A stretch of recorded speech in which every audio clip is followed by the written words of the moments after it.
It's always moments like this that the technique will let you down sometimes. Good afternoon, everyone. We're just waiting for 5 more minutes to have more people on board, and then we will start the session. Maybe Pirmin and I can sing in the meantime, so people don't have to. No, they will leave. They will start if I start to sing. Okay. Then Maybe you do it better. I didn't plan this, so you know. Okay.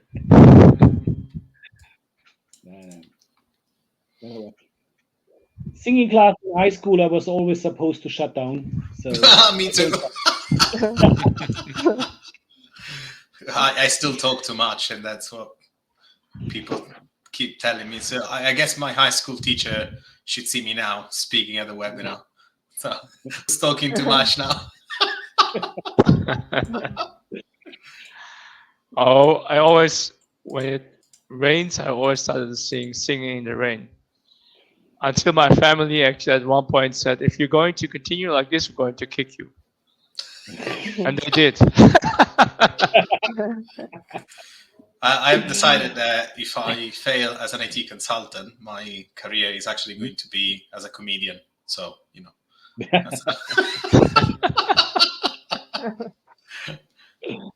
In another timeline, maybe.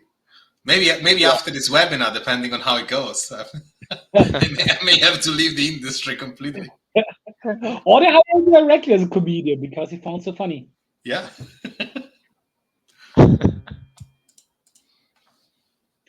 That's where people normally find their real talents. Yes.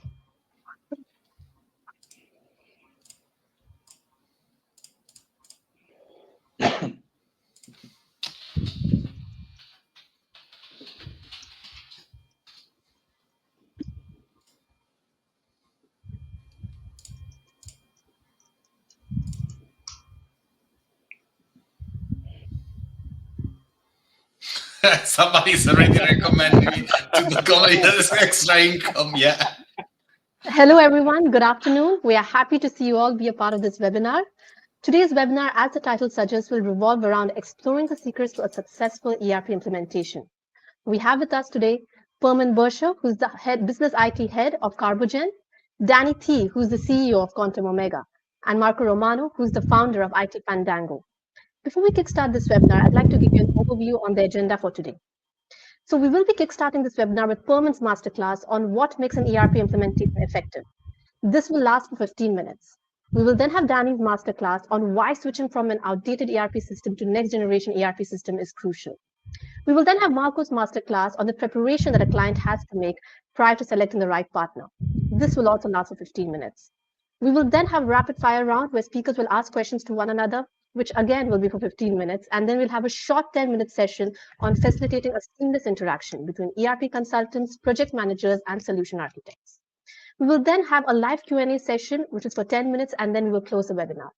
Now, before I hand over the masterclass to Pirmin, I would like to inform all of our viewers that if they have any questions for Pirmin, they can add it in the question box, which is present at the bottom right of the screen. We will also be posting polls, so please be sure to participate in these polls by clicking on the poll section, which is present right next to the question section. I will now be handing it over to Pirmin, who will present his masterclass. Hello, I'm Pirmin. I'm head of business IT alignment and have over 25 years experience in deploying ERPs on a customer side.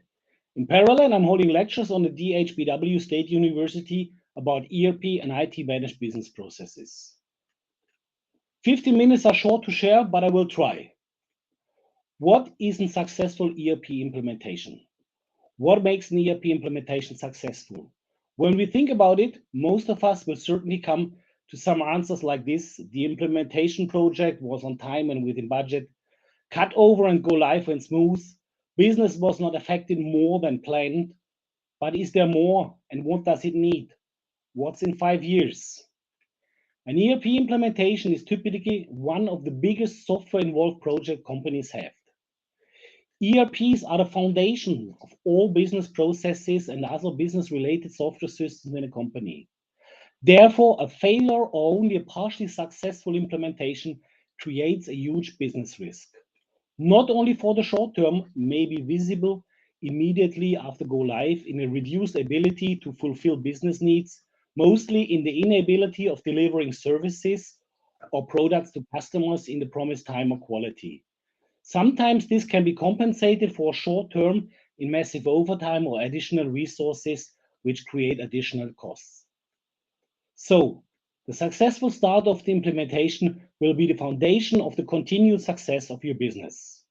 On the other hand, as time goes on, the ERP must support possible new adjusted business model. In an ever-changing world at fast pace, this should be flexible and fast. As said before, ERP implementations are the biggest software-involved projects. Once this tremendous work is done, a new implementation will not be made in short term. If you look at the challenges you have at the start, you need to select the right ERP for your business, most times not exactly knowing what are the capabilities of the system. You need to select a partner for the implementation. You need to define your business needs. You need to define your time and money budget. You need to define your team. All these are already challenges for the next 6 to 18 months. But now you need to think, how will your business look in 2, 5, 10 years? Do you have a vision and a strategy? A clear vision and strategy is essential for selecting and implementing an ERP. What we've seen over the last 3 years, the world of economics changed fast. Supply chains perfectly in place and working before were challenged. Reintegration of basic manufacturing back to the old world is now under discussion. In some areas, tremendous changes are happening, going from oil gas business to new technologies. For over 100 years, the combustion motor for cars was the holy grail of engineering. Now we shift to batteries and software, all this less in a decade. Heatings, electricity made from consuming oil, gas are replaced by solar, wind, and other kind of sources in a mind-blowing pace. The industry of plastics is challenged by the waste discussion. Nutrition shifts fast to highly processed vegan foods. All this happening at the same time in less than a decade. So selecting the right ERP. There is no magical way or solution on this. You have to think about your current and planned business setup.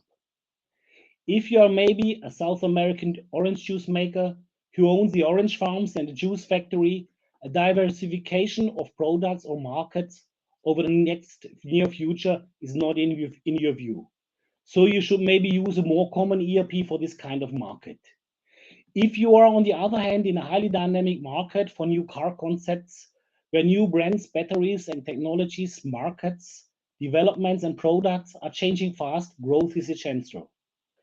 Steering organizational structures changing from local to multinational structures within even only a month need a flexible, highly adaptable ERP and an ERP technology platform that evolves fast and delivers adopted tools. The ecosystem with all the provided tools and the interfaces going beyond the classical ERP can be crucial to success. Once you made your business vision and strategy clear, you can start a selection of the new ERP. There are some guidelines to narrow down the numbers of ERP which can suit you best. Once you made your ERP choice, you need to evaluate a partner.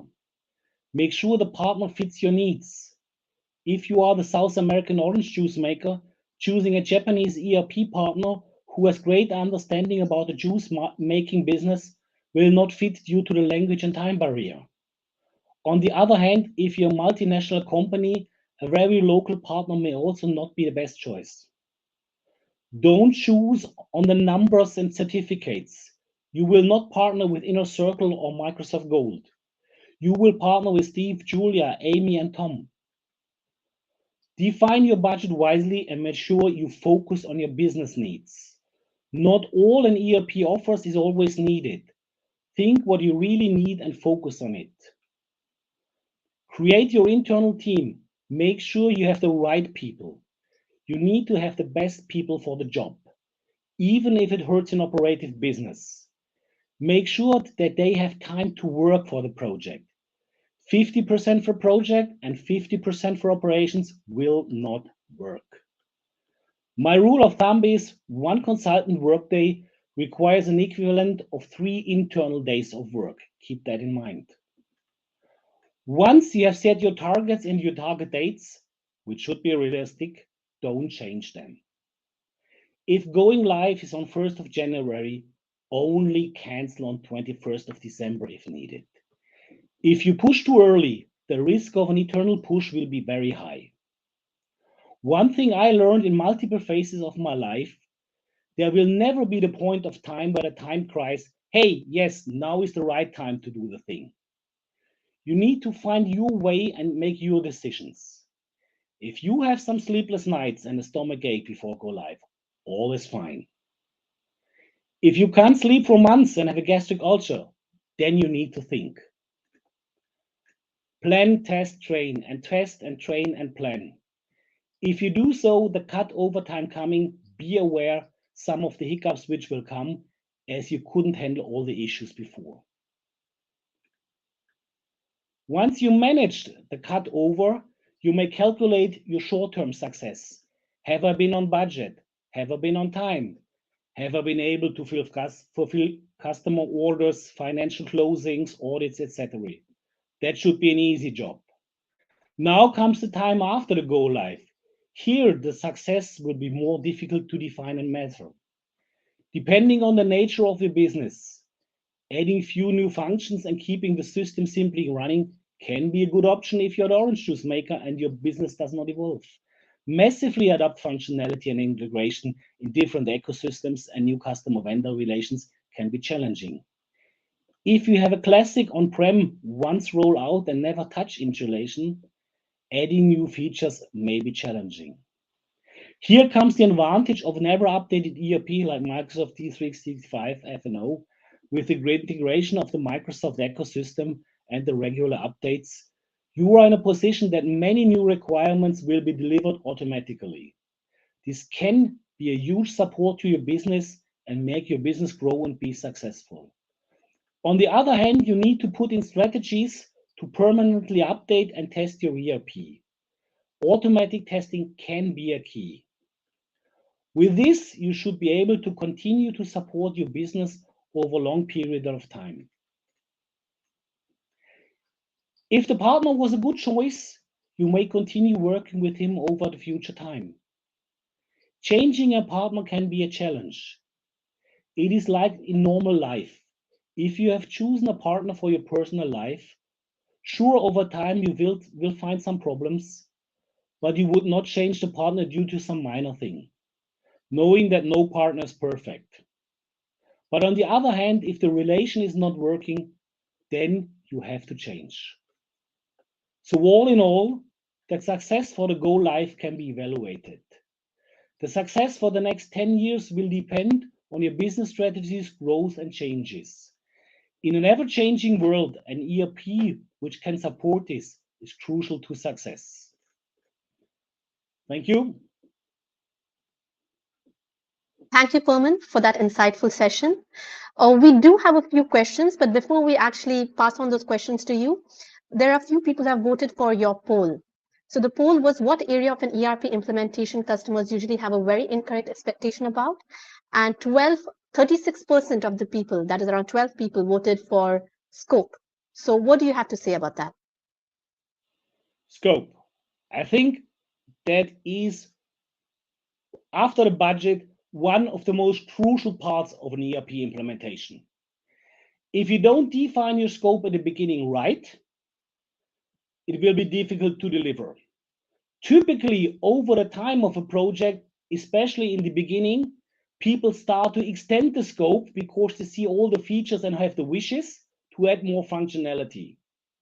With the pressure of delivering and the time coming, people narrow again the scope to get all the things not necessarily needed out of the project. So that stress of changing the project scope at the beginning to increase it and coming close to go live decreasing should be avoided. Make your vision and your way clear at the beginning, narrow your scope down at the beginning for the first rollout, what the business needs, and deliver that. Absolutely. That should work. Absolutely, Pirmin. You also have 3 questions, Pirmin, and you can answer them live. Okay, let's see.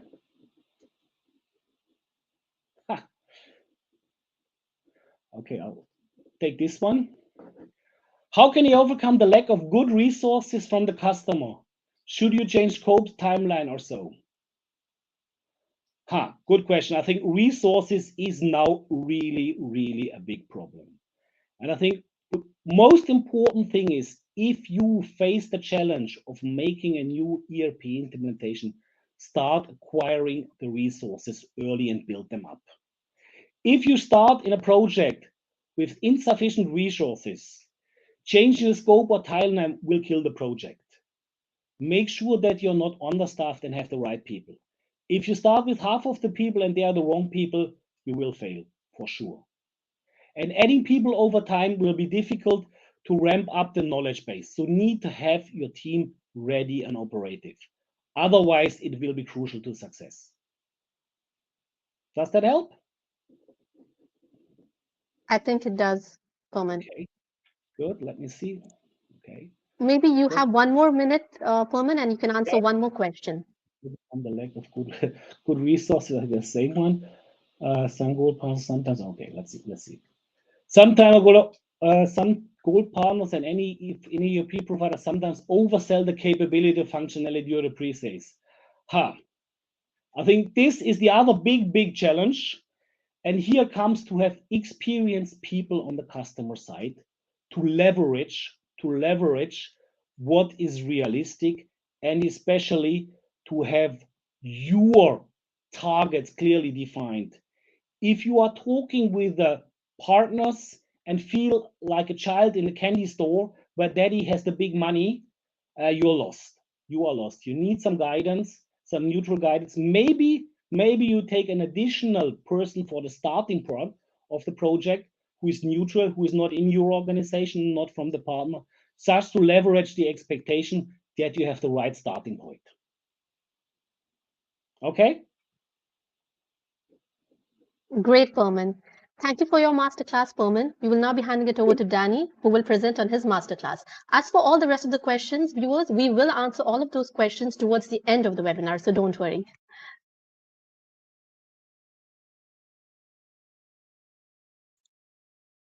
Danny, you can present the masterclass. Well, thank you. Thank you, Sabat. Thank you, Pirmin, for this excellent explanation and for the questions from our audience. I start my topic. I'd like to thank you all for attending our webinar. My name is Danny Thie. As you can see, I'm extremely busy and people try to connect. Yes. My name is Danny Thie, and I'm, after my graduation of the University in Finance and Accounting, I've been involved in a lot of global ERP implementations during the last 35 years. Actually count. In addition, transferring in my career from the role of junior consultant to solution architect to project manager to now being the CEO of the company, it has shown me that ERP implementations from many points of view can be very complex. Most major systems like SAP, Oracle, JD Edwards, and last but not least, Microsoft Dynamics. And I've even been lucky to work with who was the founder or is the founder of Axapta, which was the original Dynamics. Well, you might have heard the slogan before, never change a winning horse. The reason behind it is that you should not change something that works. Oh, it is true. Since time doesn't stand still, neither does the competition. So how do you make sure that your market position by a friend or a foe? Simply put, are you going to change the horse after you have lost the race or before it? And thus enhance your chances of winning continuously. Now, just as when running with a new horse introduces a certain risk to the implementation of a new improved ERP system. And thus maybe the question should be, what is the importance to stay ahead, ensure your ERP system supports your ability to do this? Another question could be, what is needed to guarantee that the ERP system is in such a way that risks are reduced and chances to an efficient and beneficial usage are maximized? Well, back to the main question. Why should you switch from an outdated ERP system to a next generation one? Well, the term outdated actually already pinpoints one of the major issues you might have with your current ERP system. It is outdated, it doesn't suit your requirements or your business processes. Meaning that it is not fully capable to adjust the requirements. Because we all know that due to the fast-paced business economics in most countries, one needs to be able to stay competitive and deliver what the customer needs, as customer needs are increasingly more demanding. And so an increasingly number of companies find themselves in not only working with data, but also in trying to understand it and making. They want to know what is triggering their customers and how they can increase and or strengthen their market share and our customer base, which is not an easy task. And so we build many reports that provide us this data. But it is not only the ability to maximize the usage of ERP data. It is also about efficiency and capabilities. Outdated ERP may not work as efficient as the more advanced ones, or have less capabilities to capture a company business requirements. Some are crucial enough for a company to decide to move to a newer ERP system. There are other reasons as well. For example, many companies are expanding their footprint to other countries around the globe, or are overtaken by one. This means that when they choose for an ERP system that will work for every country, the ERP system must be able to comply to not only those global requirements, but legal requirements as well. In other words, if your current system is working for you and captures your current and future business requirements, there's no need to change. But if it doesn't, then one would do wisely to be ready to change far ahead rather than. But before I dive into this matter more deeply, I believe that understanding the foundation and importance of this topic. Do not switch to a new system just because everyone is doing it, or because the newer system looks nicer. Reasons and results are quantifiable. In my eyes, this is the only way to measure the success of an implementation, even though it may be just as hard what is quantifiable or not. Like Pirmin already mentioned, a company must have clear expected results, because with it, the success of an implementation can be measured, but the need for it as well. And thus, once we have documented, we automatically find the answer we are looking for. Do we need to change to a new ERP system? Because if the majority of the requirements by our current system, we should ask ourselves, what if? What if we do not change our ERP system? What risks could we face? that we could not perform some of our most important business processes? Could we endanger ourselves by not being able to do what is required to customers what they need? In other words, one of our main questions could be, what if we don't move to a new ERP system? If the answer to these questions significantly impact our business, we would do wise to start the search for an ERP system that best. A proper understanding of the new system, something like doing a due diligence about what the new ERP system entails, is there. But there's no point in performing such an investigation when one doesn't know what one is looking for. Therefore, starting with should establish a solid foundation on what is quantifiable and what not. Don't go for numbers. Numbers could be far from reality. Therefore, require a demo. Not a standard one, but one with which you can relate. And either will do this, as it would take them a lot of effort to build such a proof of concept without a guarantee of a sale. In other words, don't believe the saleswoman, but go for a test drive. That test drive may not be as easy as it sounds, because how do you that you don't know how to use yet? And that's why you notice a difference in service providers.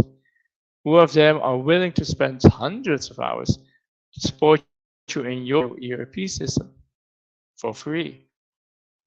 Not many, I guess.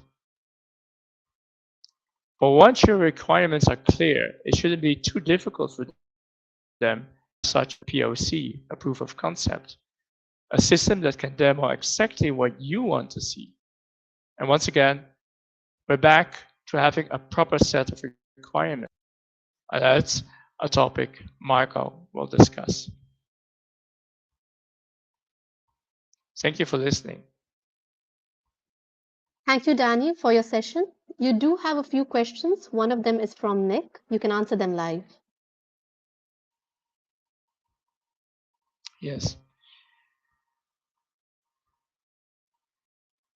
So question, how do you approach and educate the customer as to the importance of the wider ERP project approach versus simply implementing a new ERP?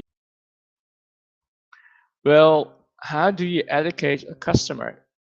I think that we shouldn't think in how to educate a customer. As providers, as consultants, we are there in understanding what they need. If we perceive it as we have to educate them, let's actually be feeling a better one. But first, we need to understand what they require. So to answer your question, to educate, understand very well what they require, to listen to them rather than to talk and tell stories. So, and then with regards to the audit and security, of which you're saying that gets quite often forgotten. Yes, indeed. People think of it as something they'll do at the last moment. And then when they get audited, it may be too late. Important to take this, the security, actually just as the other parts of an ERP implementation at the beginning of the implementation. And that's something that consultants could help their customers, providers, ISV providers can help to understand what is important, what kind of risks they could face if they do not plan think of things upfront.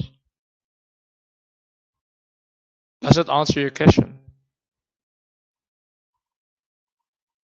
We see a few thumbs up, so we're assuming that it does. Thank you, Danny, for your session. We will now be handing over the session to Marco, who will present his masterclass. Hi, everyone. So first of all, thank you for being here. Thank you, Pirmin. Thank you, Danny, for your sessions. Thanks also to the team, Sabat, and the rest of the team for organizing this. So my name is Marco, and I am an independent D365 F&O functional consultant. I've been doing this for almost a decade now, and I work for partners, I work for end users, I worked as an employee, and I worked as a contractor. So I've seen a few implementations from smoothish ones to complete shipwrecks. And eventually I created my own independent consultancy company, IT Fandango.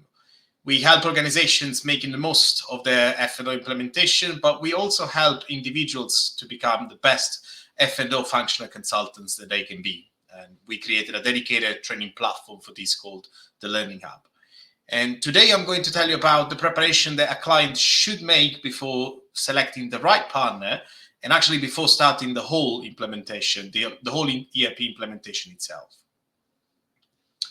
So let me take a step back and tell you about ERP software. And I'm going to start with an analogy. I believe that implementing an ERP is like building a skyscraper. It is a complex and long enterprise, and it takes shape over the course of many months. But unlike a skyscraper, an ERP system does not occupy a physical space. And this makes it a lot more difficult to notice if something is right or wrong, because you can't see it with your eyes. So let me insist on this analogy and dwell a bit more on the differences between an ERP and a skyscraper, beyond the fact that one is a software and the other one is hardware, if you will. And unlike a skyscraper, an ERP is virtual. I mentioned this already, but it has deeper implications than we might think. If you're missing ceilings or windows in a skyscraper, you will immediately notice it. But in an ERP, it is different. What if you're missing the system configuration? What if the code has bugs? What if the users are not trained enough? And none of these things are visible to the eye. And another difference is that an ERP does not have a clear final form until it is completely built. That is, until you go live with it. And even then, it keeps changing over time because the company that uses it changes over time. You don't add new flows to a skyscraper or an extension on the side once it's finished. You have a very precise set of plans before starting the construction, and you build according to them. That's not always the case with an ERP. Often things change on the go. And the last difference is that an ERP is not built by the construction team on its own. It is a collaborative effort between the customer and the implementation partner. In the skyscraper analogy, this would be like saying that the owner of the building and the tenants are on site while the building is an open construction area, and they change their mind about what the building should look like. Or they report issues and want them immediately solved. That's way more complicated. So both of them are massive undertakings, but they have some radical differences. And the question is, what happens when things go wrong in an ERP implementation? And well, usually the partner gets blamed, and it's always the partner. They're terrible, they mean, they're just after your money. Oh, by the way, don't trust anything that Danny says in this webinar. But jokes aside, I very rarely heard a customer say that they share the responsibility of a failure. And this means that the stakeholders on the customer side forget one important thing. An ERP implementation is a collaborative effort. And we are all in it together. We must coordinate and collaborate to make it work. End users and consultants share successes as well as setbacks. And this also means that the client is equally responsible for issues during the implementation. And in some cases, the client is fully responsible. I know it's not pleasant to hear it, but someone has to say it, so it may as well be me. But I'm not here to blame anyone. The real question is, how do we avoid this? How do we prevent things from going spectacularly wrong? And specifically, what can the customer do to avoid it proactively? Well, let me use an analogy. Yes, it's another analogy. Apparently, I really like analogies. And this one comes from the Greek fabulist Aesop and his story of the ant and the grasshopper. And in our case, we have a very well-prepared customer, and that's the ant, and a very unprepared customer, and that's the grasshopper. So let's start with the grasshopper customer. And here's what they do. Number one, they have unrealistic or wrong expectations. This is where we have all the classics. So we will implement all the countries in parallel, or the old system does it, so the new system must do it as well, or we don't need an implementation partner. But there's also something more subtle at play here. It's the assumption that the ERP system is going to fix business issues or organizational issues or cultural issues, and it won't. The ERP is a tool, and what makes the difference is how you plan to use it. The second thing that the grasshopper customer does is underestimating the overall effort. This is similar to the previous point, but it's more about being reactive to events. And this is about not having a skilled internal team, not having enough budget for a similar software implementation, not planning for sufficient testing and training, and so on. It's assuming that you can tackle problems if and when they manifest, rather than preparing in advance for common risks. And this approach translates into not allocating enough money, time, and resources, and especially resources, until there is a critical need for them. But by then, most of the damage is already done. We're behind schedule. And doing something only when the situation is at the limit is one of the key reasons why we have delays, rework, and we go over budget. The third behavior that the grasshopper customer adopts, and which can be very, very frustrating at the time, is avoiding making key decisions. You know, I am a functional consultant and I specialize in ERP software. I don't know if your business is better off with demand forecasting or without it. I don't know if you need an approval system for your purchases. I don't know if you should track your products with serial numbers. I can advise, I am qualified to do so, but I can't be the one making these decisions for you, because these are business decisions. And if you don't make them, or if you make them and change your mind later on, it will have an impact on the timeline, because we will have to rework what we've already done. And last but not least, the grasshopper customer over-relies on the implementation partner. And this is one of my favorites. It is different than not making decisions. It is about not doing your share of homework. This is like saying that because you have a teacher and you pay them to teach you, you don't have to put in any effort to learn. It's just going to happen by itself. No, it doesn't. It's the same thing with an ERP software implementation. The grasshopper customer expects the partner to do everything, and they forget that an ERP implementation is, once more, a collaborative effort. So, is there a better way? Do we have golden rules that a customer should follow to ensure the best chances of success? Well, I told you about the grasshopper customer. Now let me tell you about the ant customer. And the ant customer is the most prepared customer that you can imagine. So here's the method. Number one, they understand what they're doing. And when I say they, I mean the key decision makers. All C-suite executives and senior stakeholders of the end customer, including non-IT key stakeholders, understand what an ERP is. They understand that nowadays no company exists without a massive reliance on information technology.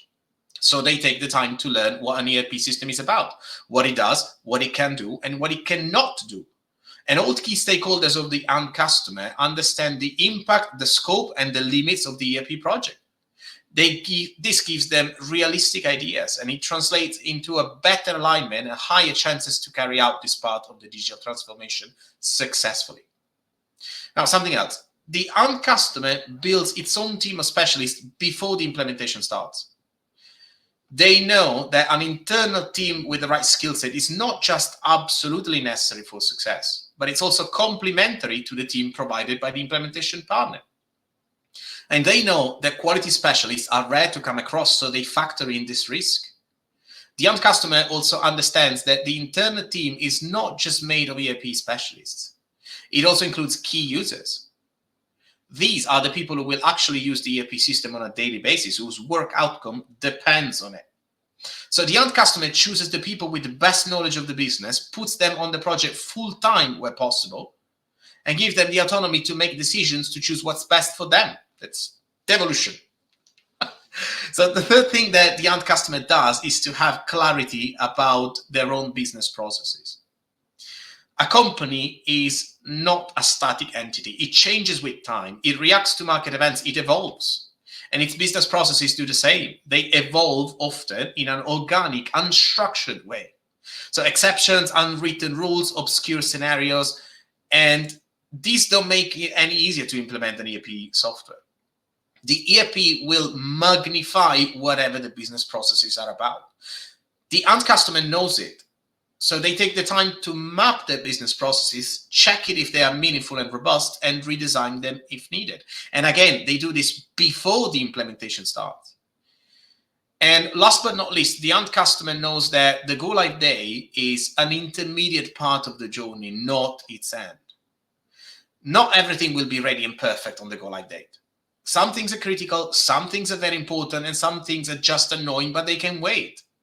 The end customer plans for this. Even if the implementation team moves on to a different project, they have an internal team, not just an IT support team, who will help them with the evolution of the ERP system after the go-live.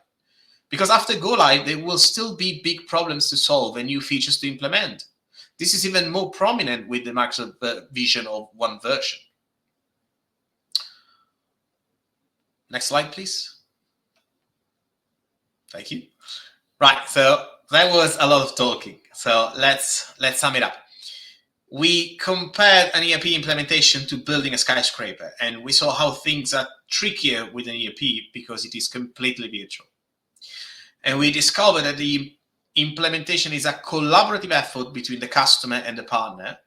And we compared the most unprepared customer ever, the grasshopper, to the perfectly prepared one, which is the ant. So in conclusion, if you only had one lesson to remember from this masterclass, it should be this one. At the end of the day, it is the customer and the customer only who will use the system, not me as an independent consultant and not the implementation partner. So all the preparation that a customer makes before starting the implementation will save months now and hundreds of thousands of pounds later on. Thank you. Thank you, Marco, for that insightful session. You do have a few live questions, so you can have a look at them and answer. Let's have a look. So there's one. Let's have a look. Right, the question is how to effectively manage client expectations in light of too many unknown unknowns. Thoughts? Yes, and I would actually split this answer in two. The first one is the internal alignment of the client with all the key stakeholders. So especially if we are talking about a global ERP implementation, we're probably going to have C-suite executives, and that's one of the points that I've made. We're going to have C-suite executives in different countries, and they may have different ideas about the ERP software, about the transformation itself. And this is even going to be more true if these C-suite stakeholders are non-IT savvy. And I've seen C-suite stakeholders, especially the finance one, who have no idea how IT works, which is fine, but they can't make effective decisions if they don't know what we're talking about. When it comes to the unknown unknowns, well, that's easy. Hire an expert. That's what we all should do. And again, there are some fallacies here because the customer either hires somebody for their internal team to tell them what to do, or they don't go with any advisor. They just say, oh, yes, we know exactly what we're doing, and they ignore the unknown unknowns. Or they go to the partner and they ask the partner the wrong answers. So again, leveraging on experts is a good way of finding out what your unknown unknowns are, and then you can decide how to effectively tackle them. Let's have a look if we have another question.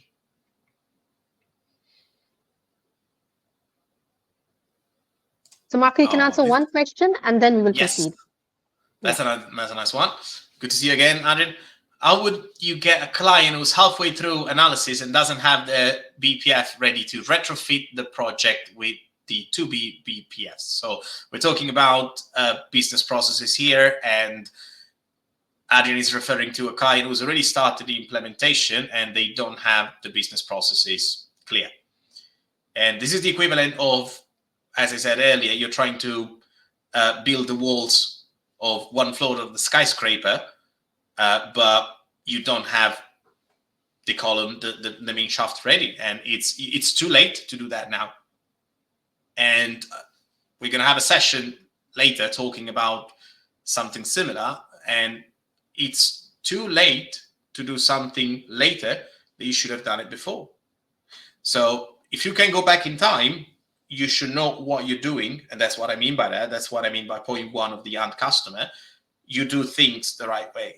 If you are too late, you can only just cope with it and try to de-risk. It is wise, and I've seen this in real life, it is wise to stop and try to map those processes before you keep building the system. This is easier said than done, because by then the customer is completely involved into building the system. They have expectations, they want to see the system progressing and so on, and they forget that the foundations are actually the business processes. So in an ideal world, and that's up to you to then translate it into the real world with whatever the customer is doing, whatever the situation is. In an ideal world is stop everything and define the business processes before you keep doing what you're doing if you are at the latest stage and you're missing that as foundation. Sabat, do we have time for a third one, or just at the end? Oh, unfortunately, we're running out of time, but we will answer those questions towards the end. Thank you, speakers, for that insightful sessions. I'm sure viewers learned a lot. We will now be progressing towards the next segment of the webinar, which will be a rapid fire round. So your speakers will ask questions to one another.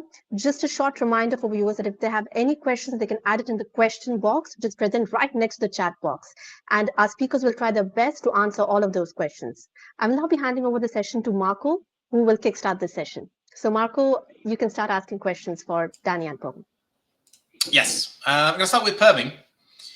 And based on your masterclass, Pirmin, you talked about canceling 1st of January go live only on the 31st of December, not earlier.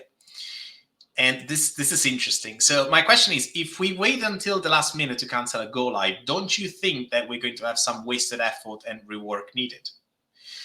I mean, that's because, you know, the team is still going to try to rush in the last weeks to meet the go live date. But at that point, most people will know that a 1st of January go live date is not achievable anyway. So when should we actually cancel the go live date, in your opinion? Okay, thank you for the question, Marco. I think yes, that the 31st was 31st was a little bit provocative to say that, but it is really, when you look in the teams and when you see the go live procedure, and you are maybe 2 months before the go live, you start finding all the issues and problems and things you're not found there, and people start getting feared. And if you get overcome by that fear that you will not meet the go live, you tend very early to say an additional 4 weeks, an additional month, additional 2 months will do the job. And you will add that 2 months, and you will see that they're the same position like before, because you have forgotten this or that, and this and that will not work. So the important thing here is that you, or you as a project manager or project leader or leadership team, plus the partner, feel confident that what you can deliver for the go live will meet at least the business needs, and the pain of going live will be worth and survivable rather than pushing. If you push too early, you come to the point that pushing is an easy thing, and you will always ask for more time because you will never be ready. This is like a little bit like when you want to marry. There's no real time in the time of your life. There's a moment you have to decide, hopefully with your partner, that is the right point of time to go there, but time will never tell you. If you want to buy a house or start a career, there will never be somebody from the outside say it's the right time. You have to leverage the risk and say, okay, I'm ready to take the risk. I'm ready to take the responsibility and then go through. And it's a little bit when you decide to have a baby. Once the woman is pregnant, it is too late to think about the risk. So yes, pushing a go live can be an option if it's too critical, but that pushing must hurt. It must hurt, otherwise you're lost. And I saw that a couple of times. Does it help? Thanks, Pirmin. Yes, insightful. So I'm going to ask my question for Danny then. Danny, there was a nice picture of a horse in one of your slides, and I found it particularly interesting when you talked about not changing a winning horse. And, you know, I've seen customers, they may decide to change their ERP software because everyone else is doing it, or because the new version looks fancy, or whatever other reason. But specifically in your experience, when should the ideal client, the ideal customer realize that the system is not suitable anymore? What should prompt the upgrade to a new system? Is there a clear signal that everybody misses? Good question. So actually, we have a couple of customers that ask us the same question because they have a system that is working satisfaction. And so they ask themselves if they should upgrade, or actually they asked us for advice whether to upgrade or to move. So there could be actually other reasons as well where those questions they came up with, because other reasons are when they are forced to upgrade a new system because the version, the older version stopped. And so they actually said, should they keep the old version without, or should they move to a new system?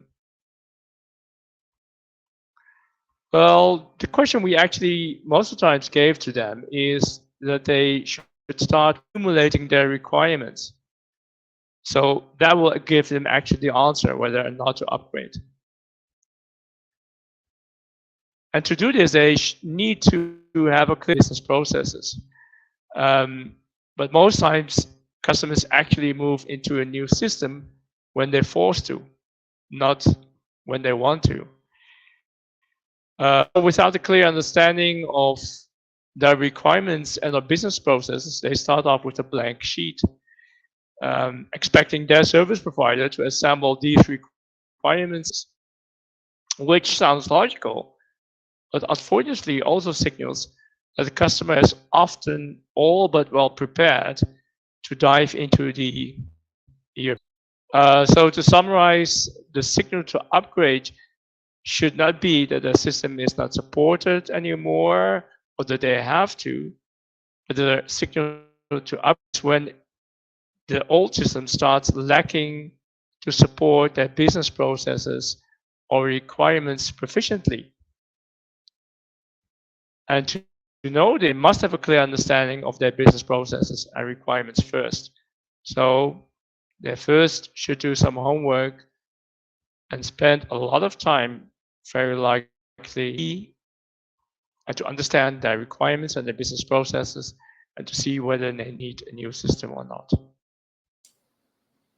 Does this answer your question? Yes, and I've seen many customers ignoring their own requirements before starting, so I recognize myself in the answer. Thanks, Danny. You're welcome. Great. Danny, do you have any questions for Marco and Pirmin? Yes, actually, I have a question that relates to both of your topics.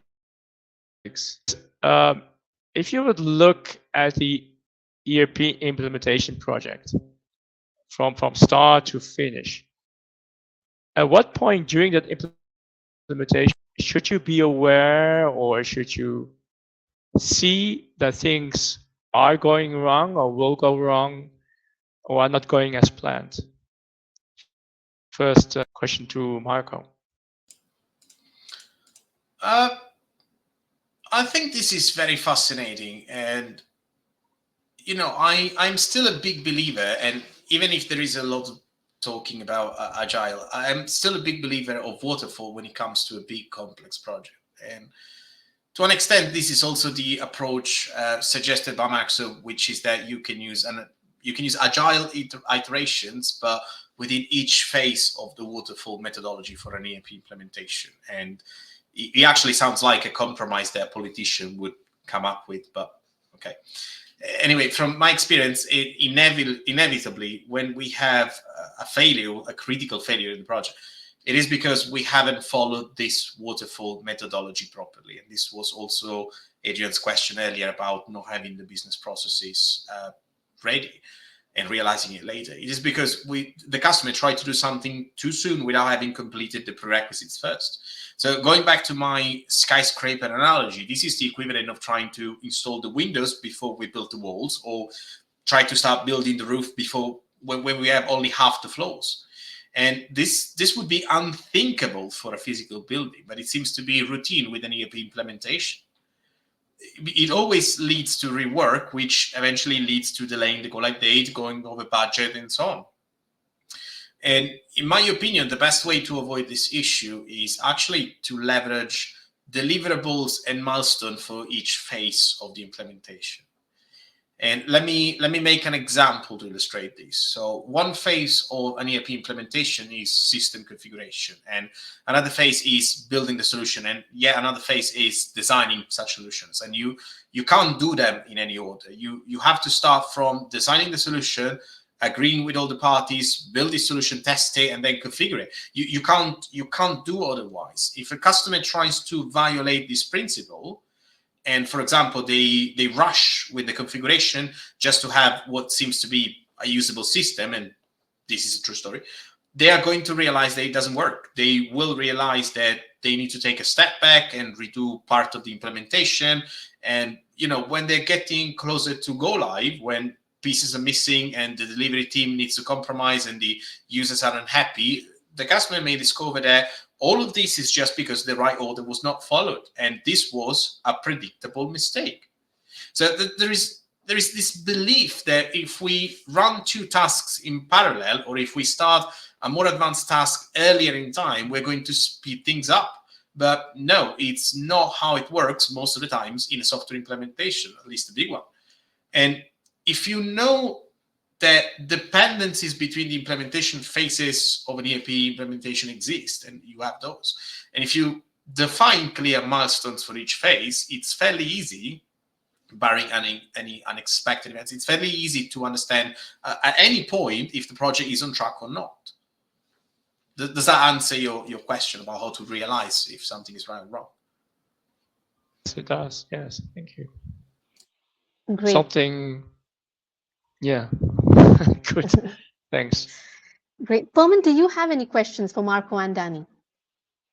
Yes, sure. I think Pirmin is still to answer. Danny, do you want to ask the same question to Pirmin? Yes, indeed. Okay. So let me first answer. But at the end, you both already gave somehow the answer. I think it is important. It is important to have a plan and to have a scope. So these are the two important things for the projects.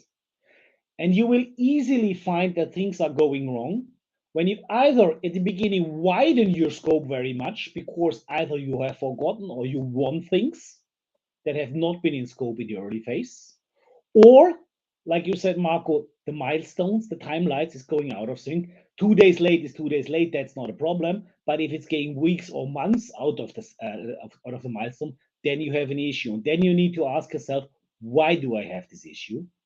Was I not prepared as a customer? Was my partner not prepared? Were the task or scope not clear? What happens often, what I see often, during discussion, added functionality, added visions, which we before not bespoke, and then they add a burden on the project, which was not planned before. So that is one of the first signs, adding new functionality, new ideas in an early stage, increasing the scope. On the other hand, as time goes on and you see time is going on and the budget is getting less, then you start decreasing the scope, the initial scope, to still meet your timelines, to still meet your expectation.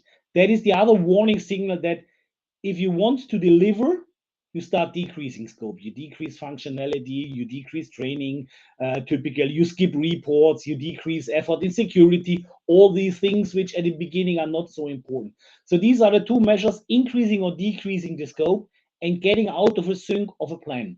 That is why it is important to have a plan, have sufficient milestone, and at the end, having an experienced project lead to support both the business partner and also the internals to keep in sync, to not drift in different universes with ideas.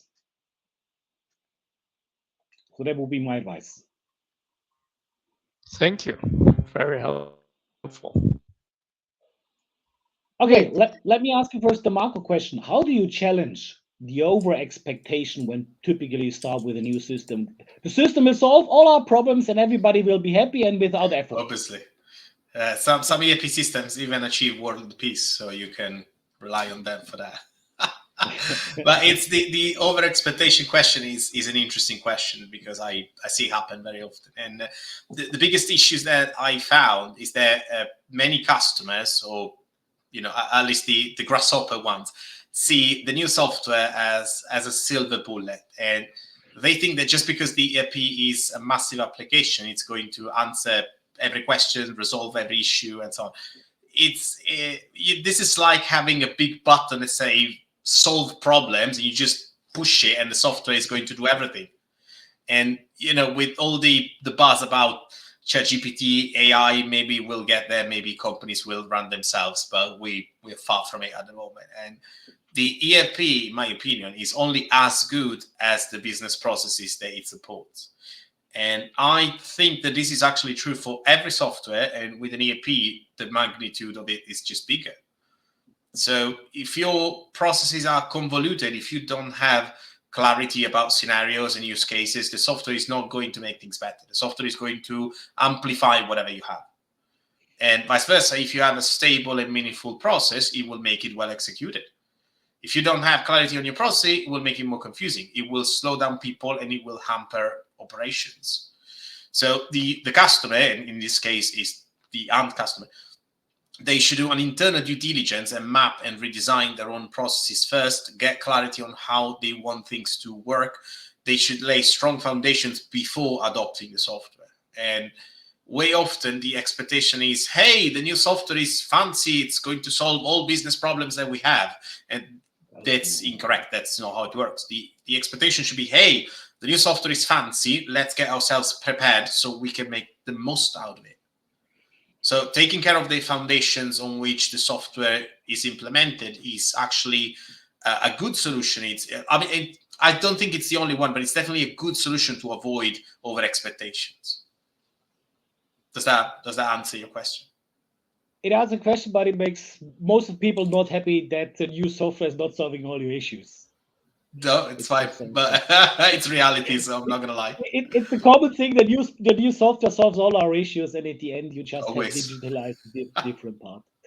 To Danny, you talked about gathering requirements and having clear picture about business processes. Can you give an example how this can be done effectively? Thank you for the question, because it's not an easy one to answer. How do you actually do this efficiently, effectively? Well, I think the reality is that just person is different, so is every company. And you cannot put them all in one line. So gathering business process efficiently, effectively could differ a lot per company. I think there are a few key aspects, though, which could be handy to always keep in mind. Like, well, the first one is you should not go into too much detail when gathering those requirements. The reason is that these details, documenting these requirements and business processes could cost not only a lot of time, they could also be different per person doing the same job. Second thing is that you have to find and document the common denominator between the business and requirements by looking at them from a bird's eye view, not by the different people working on it or different countries even. 3 is keep teams small that compile this information. The bigger the team, the more and redundancy, and thus the more time it takes to filter out what is important and what is not. And 4, a Japanese saying says, better good today than perfect tomorrow. I say this because I'm half Japanese. The reason behind this thought is that when one captures the info on certain business processes or requirements of a company, it is better to have a document is correct now, but leaves room for detailing or improvement than a document that is perfect, because trying to accumulate a perfect to get all those last bits and pieces could take up the most time, and even those bits and pieces may have changed over time document when you finished that inquiry. Does this answer your question, Yes, Bremen? yes, thanks, Danny. I really like that energy. Better a good day today than a perfect day tomorrow. I think that is really, really important. We will never be perfect, but we can achieve good results. Thanks. Thank you, speakers, for that insightful session. A topic that many people in the ERP industry would like to know more about is how you can ensure a smooth communication between ERP consultants, project managers, and solution architects. Danny, could you start this session by giving us some insights? Yeah, sure, of course. It is one of, I think, major responsibilities to make sure that we have proper alignment between team members internally. But this also obviously applies to team members, actually the entire team. It's a crucial matter, actually. So, because without it, without that information may get diluted, lost, or misunderstood. Therefore, team members' experience, knowledge, and motivation that's a difficult task, because often due to a lack of resources, resources who are thought to be available at that time are just simply added to the team. But is it something we can do about? I don't think so, because there are just matters. These are just very difficult to fight against. Available time, available resources is often a major difficulty. But there are other things we can use to improve our alignment. So one is using the right tools like DevOps, SharePoint, Teams. Other important things to mention is to have clear rules and guidelines about how to communicate and track tasks and documentation, because only with going to get there. People have to use them in a proper way. So it is very important to make sure the guidelines are clear and followed by everyone. I think that's often forgotten and are not properly supported and or enforced. At the end of the day, a team consists out of people, and therefore the entire project relies on these people. Not only how each of them manages these rules and guidelines, also how they put them into action. And therefore, unfortunately, we see it many times. The chain is only as strong as the weakest link. Willing to help, because it's not maybe because they're not willing to help, but because they do not have the availability or have other priorities. Make sure that even the weakest link is actually very strong. This means that we need to make sure that those team members who struggle with the ERP implementation rules and guidelines, giving the right support, giving the right, doing the right activities at a certain time, are fully aware of them. And so they get the right support, able to follow these rules and guidelines.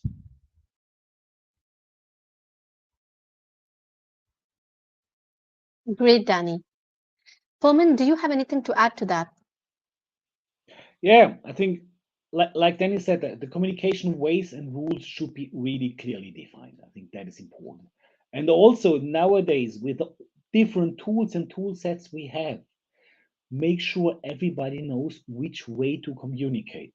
WhatsApp, WeChat, whatever you use, Teams, SharePoint, but everybody has access to the tools, and only these tools are used and not additional tools for subgroups. That communication is transparent, open, and direct. I think that is important. The other thing is when you have the alignment meeting, the sync meeting, the weekly meeting, however you call that, between the various streams, people need to take the responsibility and join them. I have been in the past often in a leadership position for those kinds of projects, and team members came to me, do I need to show up on Monday on the meeting? For me, nothing has changed. Do I really need to participate in that 1 hour meeting? And I have to say, yes, you have to.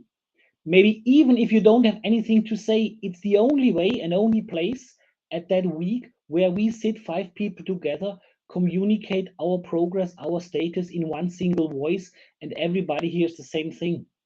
Communicating over the coffee machine on a project level is complicated and risky. So you need to have your communication structures in place.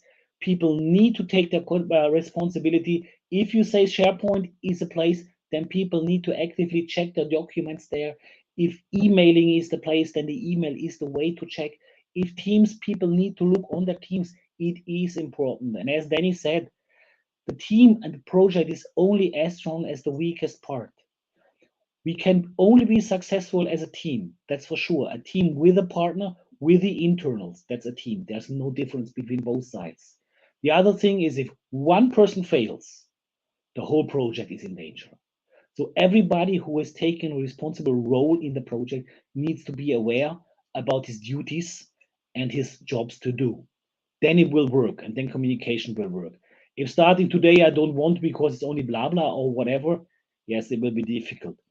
And if you go back maybe to your studies in university or wherever you made the studies, go back a little bit time, maybe it's a little bit longer.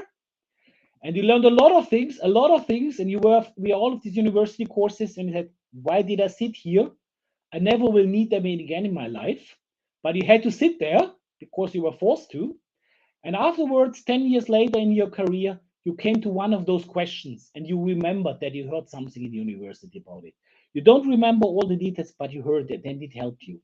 That's why even meetings when you don't have to say something and your point of interest is only very small, they are important to join. There's no magic to only take your 5 minutes of an hour. You have to follow the whole hour.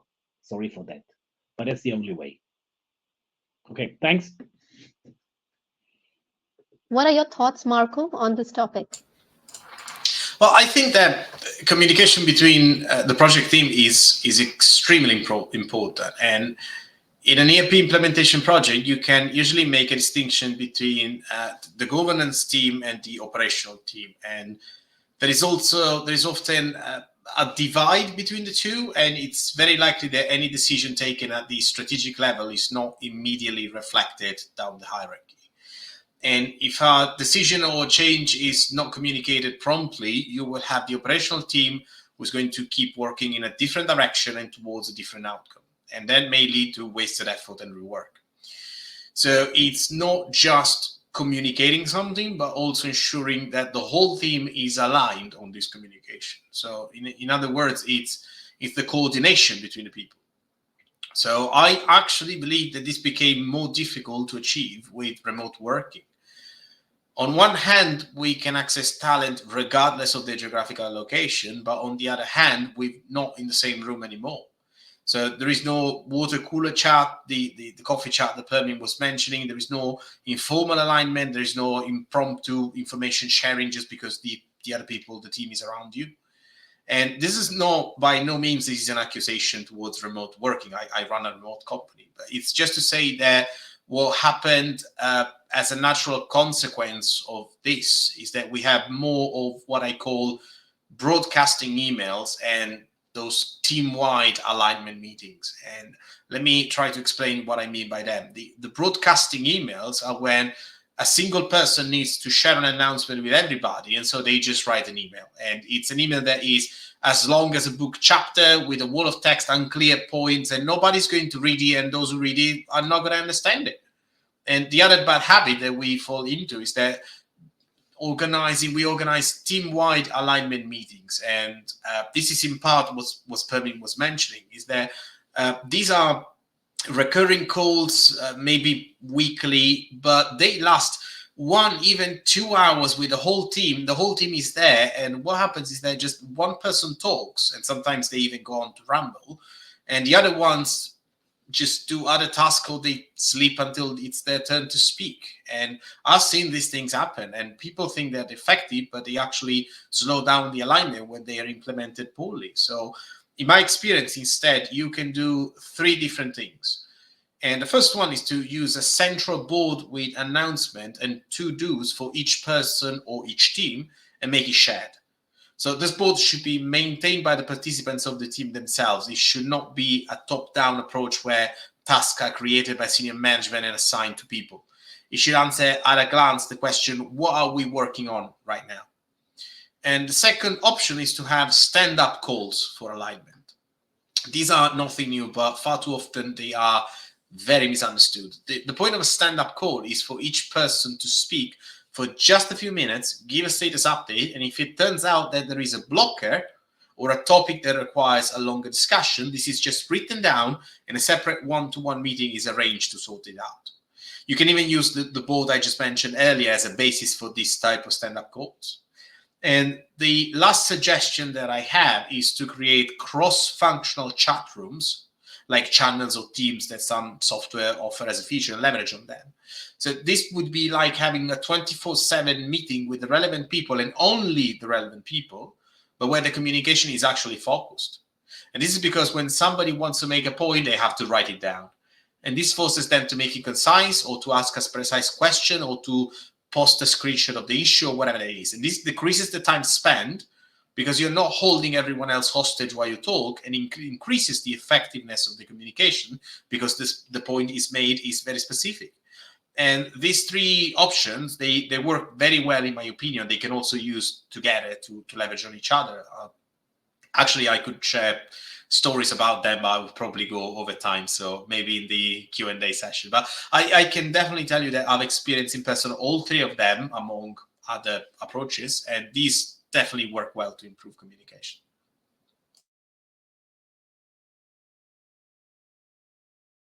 Great. Thank you, speakers, for your insights on this. We will be progressing towards the last segment of the webinar, which will be a live Q&A. We can start with Pirmin. So I'm just going towards the end. And Pirmin, you had 2 extra questions, one from Haris and one from Dennis. So if you could answer those questions, that'd be great. Let me try. Can you put the question somewhere, or? Yes, I will just add it in the chat box for quick. Okay, sorry.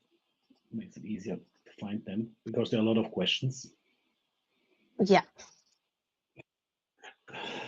Okay, well, let me see. You made it in the global chat box? No, it is in. Sorry, Let moderators? me add it in here. Let me add it in. Okay. How to set realistic time board when the client is unclear about the scope? Most clients expect too much from an ERP system and only realize that when they complete your analysis session. Yes, and I think that is only the point where I can really make you a clear timeline. You need to have your clear scope, otherwise you can only fail. I think that is important. Wherever you do your homework, if you make a pre-analysis session and then start the implementation project or whatever, but you need to do your homework first. You need to challenge the scope. You need to make vision and strategy clear. And if you have made this, discuss with your partner, then you can set your scope. Otherwise, it will be risky.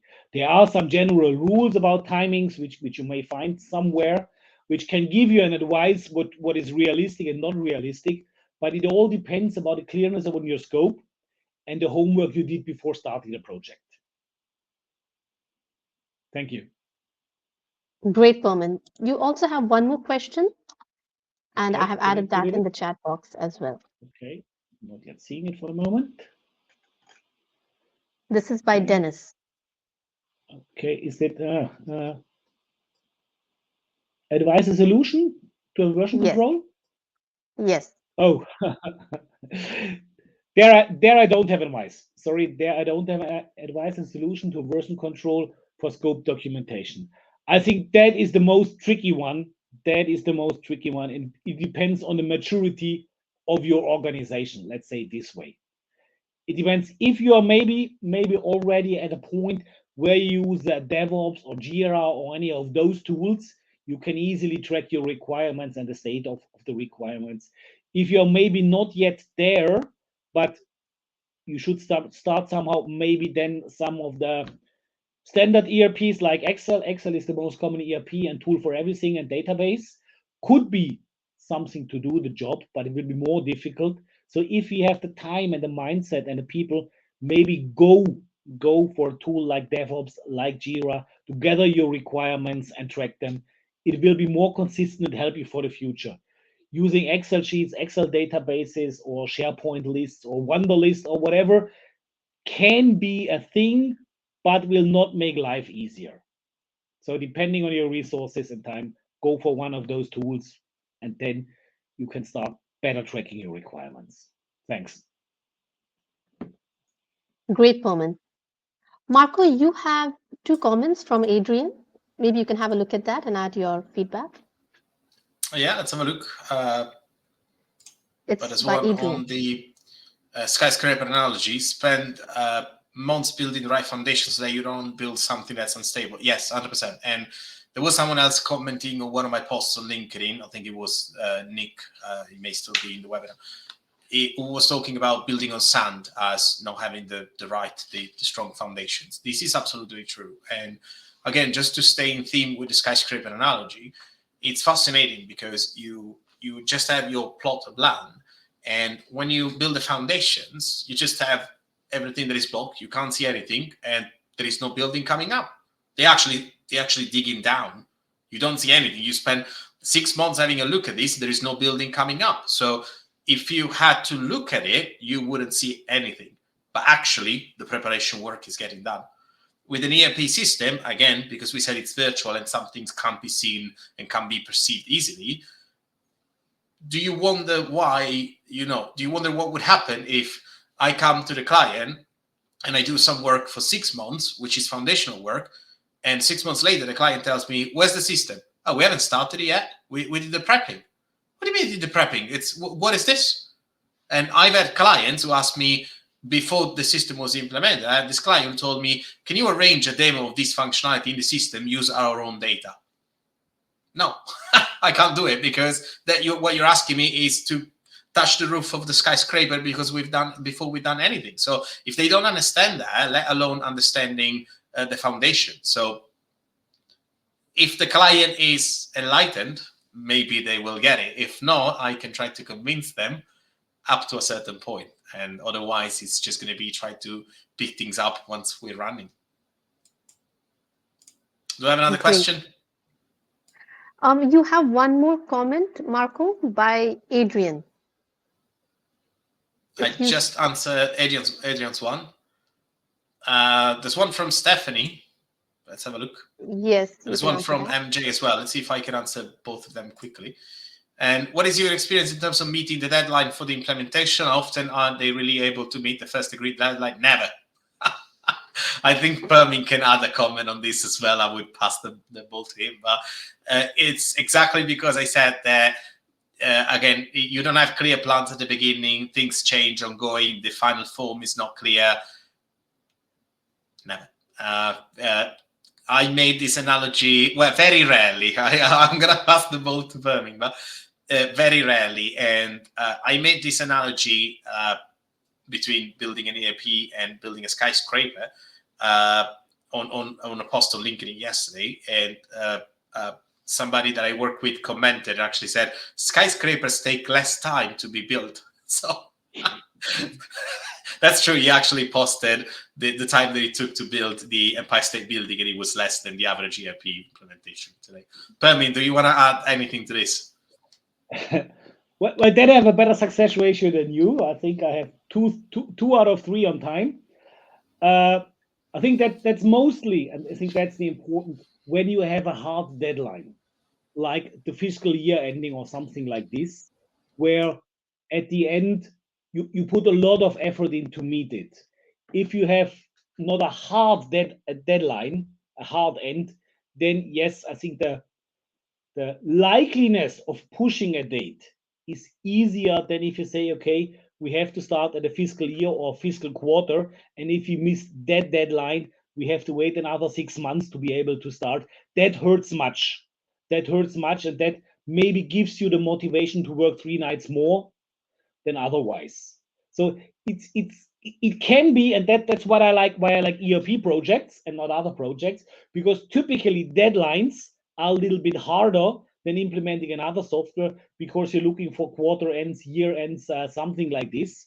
And if you don't meet them, the pressure for the next round is very high. So it all depends on how hard is your deadline. Yeah. Do we have time for more questions? Actually, you know, these were two different viewpoints between myself and Pirmin, so double useful. Marco, there's one question for you from Enrique. If you could scroll in the question Let's section. have a look. Yes. Yeah. Do you think transparency and an honest ratio with the client from day one can help to reduce the risk of failure? Why do you think many partners don't do that? I'm going to be, well, we are recording this, I'm going to be massively politically incorrect. And yes, transparency helps. And it's actually one of my values. And I have it with my own consultants, I have it with the client. And my clients know that I'm always going to speak my mind. And this has been the bane of me since I moved to this country, because as an Italian, I talk a lot and I don't hide things and so on. Then I learned that in the UK, you have to be a bit more diplomatic. But yes, transparency helps. For me, it does. It makes for honest communication. It makes easier to just go to the bottom of problems. And why do you think many partners don't do that? Again, this is the politically incorrect answer. I'm speaking from the point of view of an independent consultant here. I've seen the customer side and the partner side. The partner side is a supplier, and you may not have the same alignment between the client and the supplier anywhere, not just ERP implementations. ERP implementations are just bigger. There is a very tight competition to get a project. And what often happens is that the client is just going to choose the partner that's going to take the least amount of days. So I have to implement an ERP, and I have one partner who says, well, we have to be thorough, so this is going to take 600 days. And then we have another partner who say, no, we can do it for 400. And then we're going to get another partner say, breeze in the park, 300 days. Oh, well, it's twice as much. Let's go for the 301. Why do you think that's the best idea? And if you start like that, because that's clearly an unrealistic quote, is that partner going to be honest with you? No, they just want the project. They don't care. They know that once you're invested, you're probably going to just put more money for the sake of doing the project rather than interrupting you. So you as a customer, as the end customer, you didn't do the preparation before, and now you're expecting the customer to be honest. Now the customer won the project, is going to try to deliver. There are partners and partners, like there are suppliers and suppliers everywhere. Find the people that you can trust and be qualified yourself to understand whether you can trust somebody or not. I hope this answers the question. Great. Danny, there are a few questions for you as well. Neha has posted one question. I will be posting it in the chat box. Yeah. Can you see the question, Danny? Oh, yes. So in terms of the decision of going for a test drive, am I role of the product owner of the relevant business function? Yes and no. So it actually depends time frame where you are in a particular moment. So first of all, when you need to have this test, that decision is most of the time taken from a very high level, and the decision is taken, then somebody must actually do this. So the answer is taken from somebody higher at the business, but then really talking to the provider, getting it done, enforcing the decision, performing the decision is indeed something that the process owner or the business owner will do. And on the other side, also the business owner, the process owner, who does it on the partner side.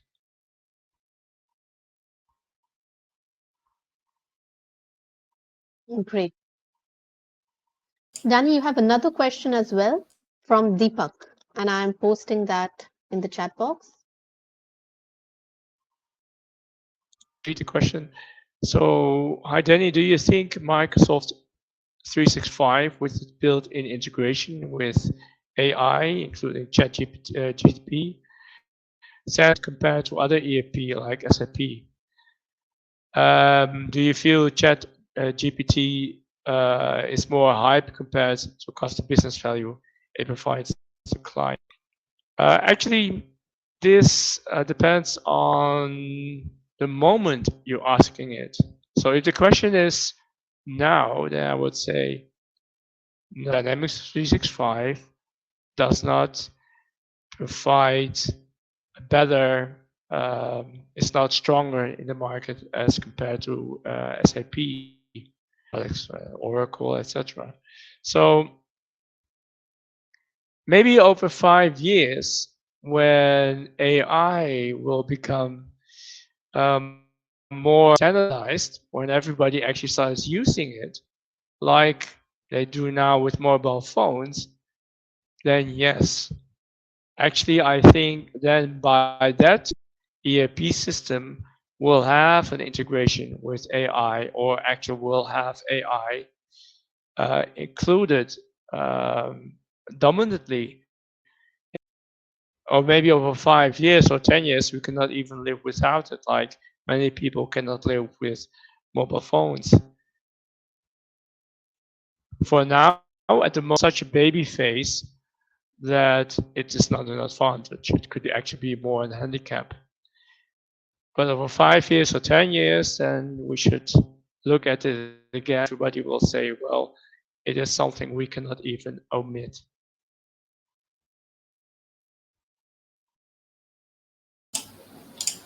I think we still have a few questions. I've tried to. Yes. There is one more from Ketty. I am posting it in the chat box. I just posted it.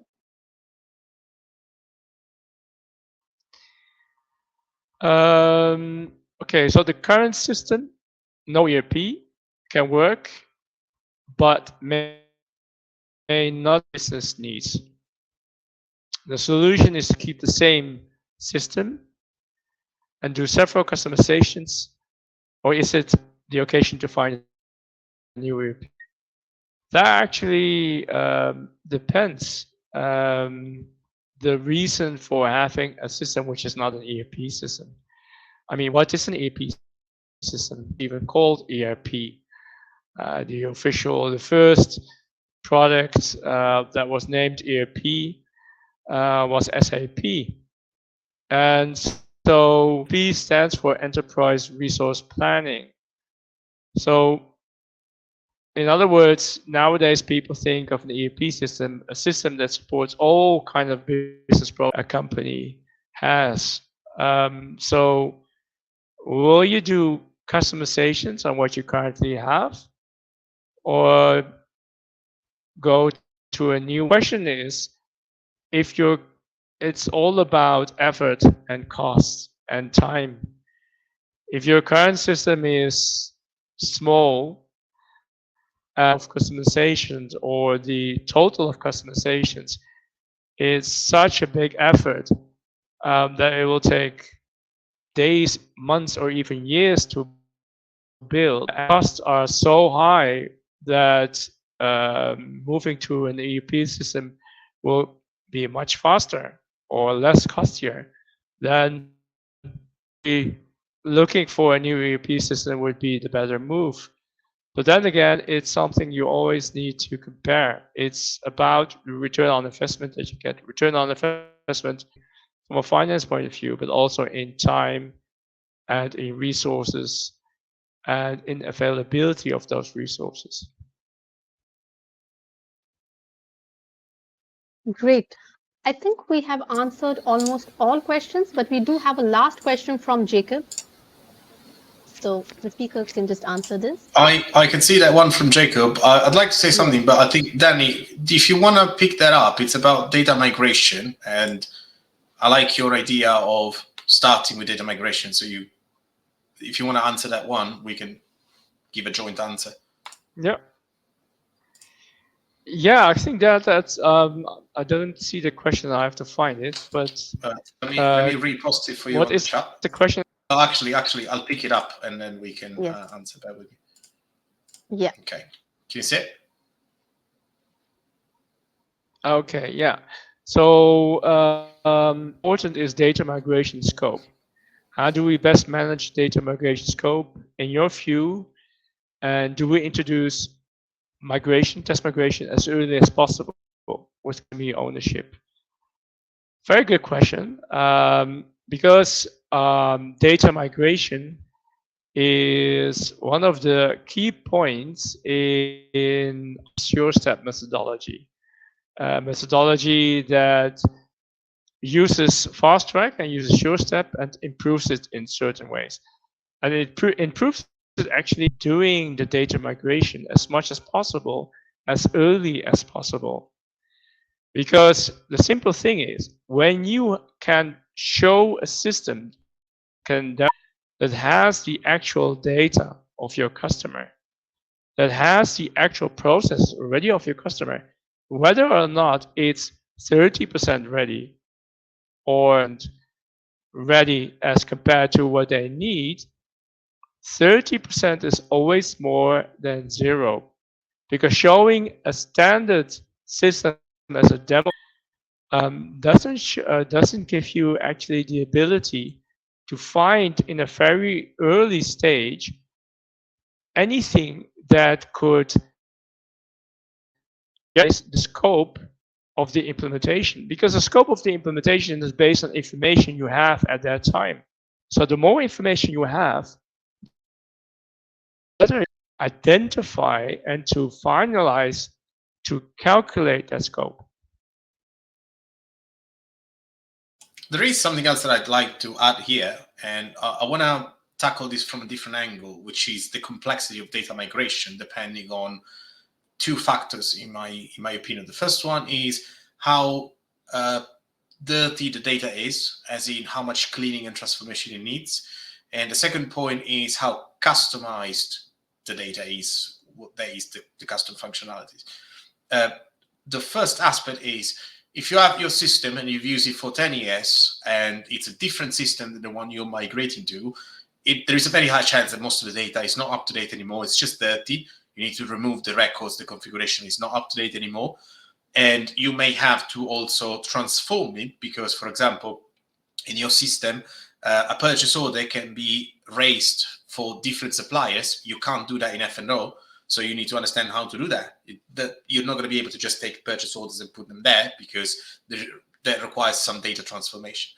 The second aspect that I was saying is the customizations. If you have, take a standard entity like customers, which you have in your Sun system, in your current system, you have it in F&O as well, but maybe it's been heavily customized.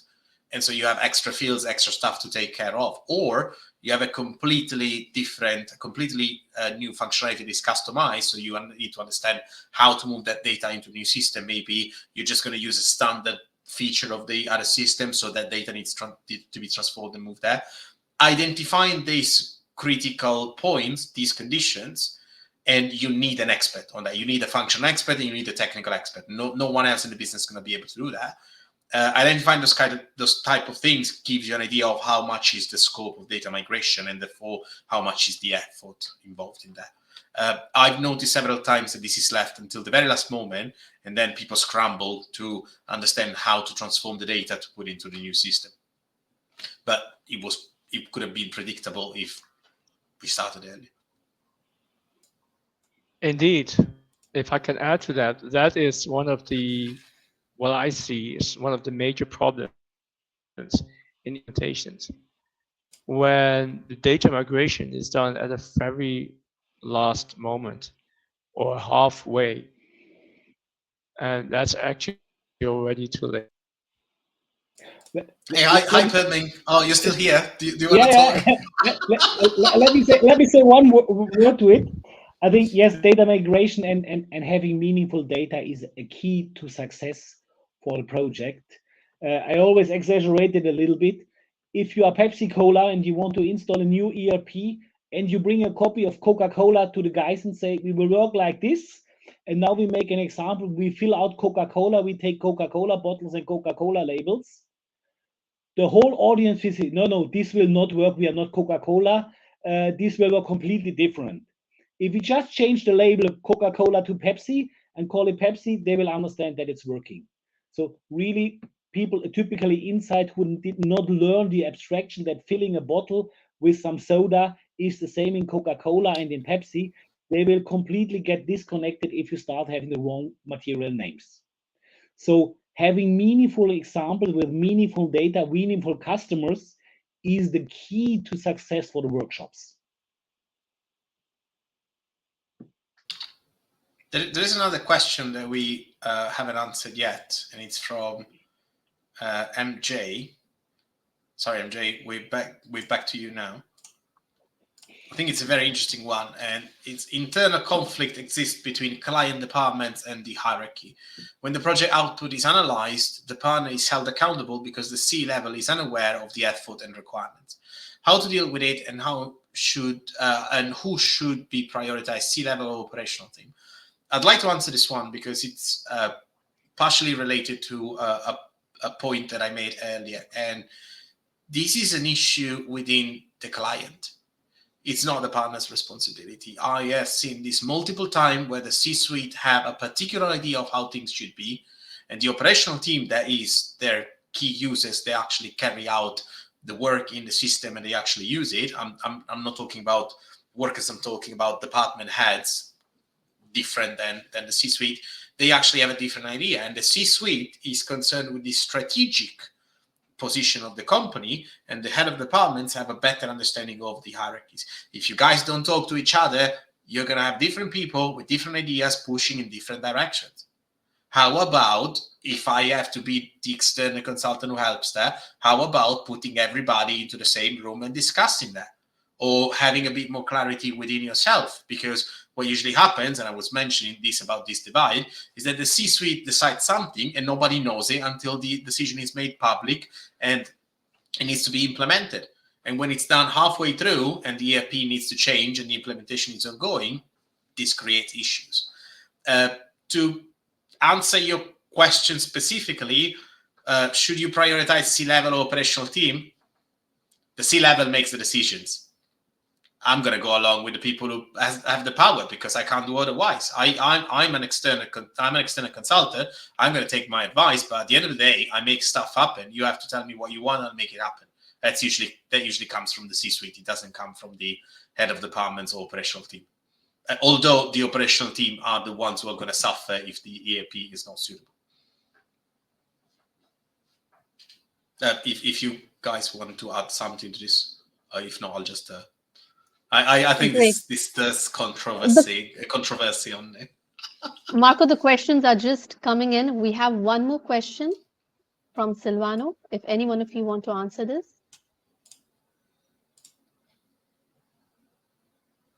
I can pick that up, and you guys want to. Yeah. Let me see. Okay, so there was another question from Silvano that I answered and asked to elaborate. So it's about what process you should go first. So he said, what business process you should implement the ERP first. Accounts payable seems to be one of the most independent, autonomous, or easy process to be implemented first, as well as the first process among various, and then to be released to use in ERP. Big system is a good idea. I'm happy to answer unless you guys, Pirmin or Danny, want to pick that up. Go ahead. Start with it. There's no such thing as starting with one single process. That's not how it works. It's an ERP system. It's integrated. No process works in autonomy. Because it's an ERP system and it has basis of financials at the end of it and the ledger. And this is what everybody seems to forget when they talk about agile on this, but that's a different complaint. It's a financial system with operations on top. Not by chance, Microsoft calls it now, at least this week, it's called finance and operations. So you start with finance, the financial processes come first. When I say that, I mean that if it's a big implementation, a core financial model that is focused on the consolidation, that is the group of companies that are going to be consolidated as the financial process, as the right reporting, and so that's where it's going to start. When that model is defined, finance is implemented first. And that's usually the core finance, and then it's extended to everything else from there in parallel. So you have process streams that go together. By the time you are implementing accounts payable, you're probably doing, if your company is big enough to have a dedicated stream for that, and if you're implementing F&O, you probably are. You have accounts payable, you're probably going to have accounts receivable as well. You're also going to have procurement, sales, manufacturing, distribution, or whatever it is in parallel. You should not be making decisions autonomously on the accounts payable side without considering the rest. Accounts payable work with procurement. If we don't have the procurement ahead, accounts payable is not going to get any data, it's not going to have any information. If accounts payable is not clear, procurement can't raise purchase orders. One problem that comes from this is the fact that process streams are actually siloed and people don't talk to each other. And we go back to section 2 where we talk about alignment. You need to have ERP functional leads, solution architect, and project managers talking to each other, because otherwise, if I'm in procurement, I'm going to do stuff and I'm never going to talk to the functional lead, and I don't know whether they're going to use two-way invoice matching or three-way invoice matching. So I don't know how the accounts payable stream is designed. So we need to talk to each other, but all projects work in parallel and are implemented as such. Yeah, let me say one word on this. I think putting an individual stream or the individual functionally ahead of the other one makes it very, very complicated. It's account payable, what do you do with the goods receiving? You have a separate storage system. You need to build bridges, manual data transfer, whatever. Building those bridges, if you start with individual modules first, risk likely to make things complicated, create a data mess, and it's also a huge effort. So better go for the core functionality and increase it then, rather than just having one individual stream supported and try to build bridges for intermediate time to support the business. I think that is likely to be failed. When I started my career, we had an ERP system for production planning and the financial system between two different computer systems, and we walked between the two systems with a floppy disk. So you can do this, you can deal with it, but it makes life not easier, and it's likely to break.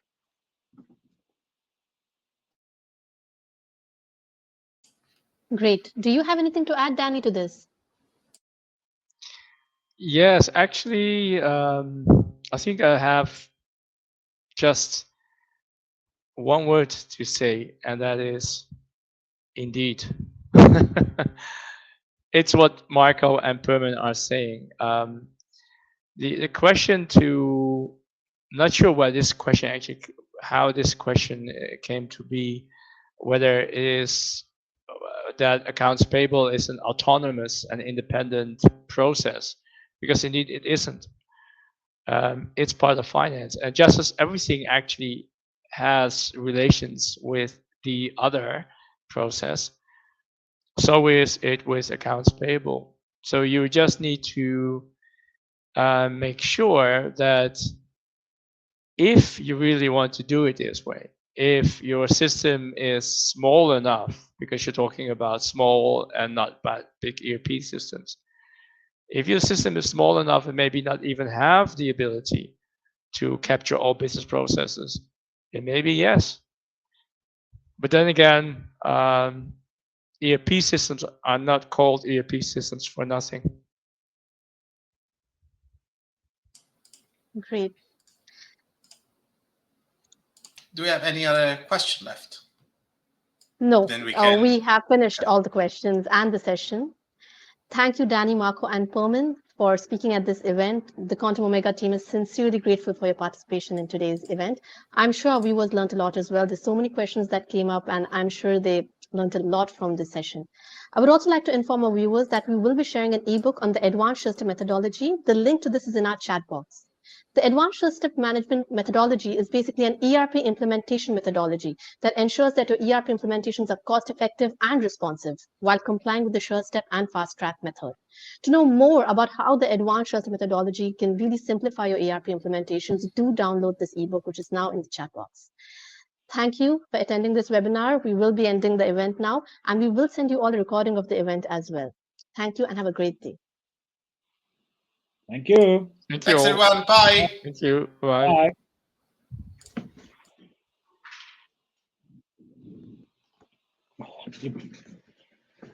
Bye.